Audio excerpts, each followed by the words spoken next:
Hello friends, welcome to all of you at Job Point YouTube channel. Friends, आज के इस video lecture में हम लोग डिस्कस करेंगे कुछ फैक्ट्स पे जहाँ से नेट में क्वेश्चन हमको देखने को मिलता है। तो मैं आज डिस्कस करूँगा आपके सामने कोरियोलिस फोर्स के बारे में। यहाँ से हमको क्वेश्चन देखने को मिलता है पार्ट सी में, एंड वो स्टेटमेंट वाले क्वेश्चन में उसको कहीं ना कहीं इस कंसेप्ट को दे ही देता है। तो वैसे मैं इसको डिस्कस कर चुका हूँ बहुत अच्छे से ग्लोबल सर्कुलेशन ऑफ विंड में। ठीक है, आज थोड़ा सा मैं इसके फैक्ट्स पे बात करता हूँ। ठीक है, कोरियोलिस फोर्स होता है क्या है, कैसे अप्लाई करता है, एंड नदर्न हेमिस्फीयर में कैसे लगता है, सदर्न हेमिस्फीयर में कैसे लगता है, जो हमारी विंड मूव करती है उसकी स्पीड पे ये क्या इम्पेक्ट डालता है। ठीक है, कैसे वो उसको डिफ्लेक्ट करता है। ठीक है, तो सबसे पहला कंसेप्ट, सबसे पहला फैक्ट ये है कि जो हमारी विंड है वो फ्लो करती है high pressure to low pressure. ठीक है, ये आपको पता है।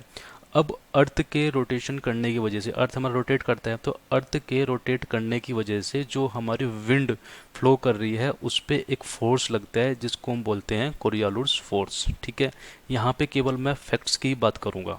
ठीक है, अब जो ये कोरियोलिस फोर्स है वो क्या करता है, विंड को क्या करता है, डिफ्लेक्ट कर देता है। और कैसे डिफ्लेक्ट करता है, ये डिफ्लेक्ट कर देता है उसको इन the right direction in the northern hemisphere and in left direction in the southern hemisphere. ठीक है, वही चीज़ मैंने यहाँ पे लिखी हुई है। पहले वाला ये पहला फैक्ट मैंने लिखा है कि रोटेशन ऑफ द अर्थ की वजह से एक फोर्स लगता है जिसको हम कोरियोलिस फोर्स बोलते हैं। It is directly proportional to angle of altitude. ठीक है, डायरेक्टली प्रोपोर्शनल होता है ये एंगल ऑफ एल्टीट्यूड के। एंड जैसे मेरा लेटीट्यूड बढ़ता है, इक्वेटर पे अप्रोक्स ये जीरो होता है, एंड जैसे मैं इक्वेटर से पोल की तरफ मूव करता हूँ तो कोरियोलिस फोर्स क्या करता है, इंक्रीज करता है। ठीक है, it deflect the wind direction in the left direction in the southern hemisphere and the right direction in the northern hemisphere. ठीक है, ध्यान रखना। The deflection is more when the wind velocity is high. हाँ, यहाँ पे एक बहुत important concept है कि जैसे जैसे विंड की वेलोसिटी इंक्रीज करेगी उतना ही हमको क्या होगा, ज़्यादा डिफ्लेक्शन देखने को मिलेगा। ठीक है, अब बात करते हैं कि क्या कोरियोलिस फोर्स हमारी जो विंड है उसकी स्पीड पे इम्पेक्ट डालता है। इसका आंसर है नहीं। ठीक है, कोरियोलिस फोर्स क्या है कि हमारी जो विंड मूव कर रही है उसको केवल डिफ्लेक्ट करता है, उसकी स्पीड से कोरियोलिस फोर्स का कोई लेना देना नहीं है। ठीक है, there is no relation between the wind of speed and the Coriolis force. वो उसकी जो विंड मूव कर रही है, विंड मूव कर रही है उसकी स्पीड को ना तो डिक्रीज करता है ना वो इंक्रीज करता है। ठीक है, नेट ने बहुत बार ये चीज़ पूछी हुई है। तीन चार के मैं क्वेश्चन एनालाइज कर रहा था, वहाँ पे ये दो तीन क्वेश्चन में मैंने देखा था कि कोरियोलिस फोर्स के वो स्टेटमेंट दिए हुए हैं। ठीक है, तो अगर कभी भी आपको देता है कि जो कोरियोलिस फोर्स है क्या वो विंड को, जो विंड मूव कर रही है उसकी डायरेक्शन, उसकी स्पीड को इंक्रीज और डिक्रीज करता है, तो उसका आंसर है नहीं। कोरियोलिस फोर्स हमारा विंड को क्या करता है, विंड की वेलोसिटी को केवल डिफ्लेक्ट करता है। ठीक है, in the right in the northern hemisphere and in the left in the southern hemisphere. ठीक है,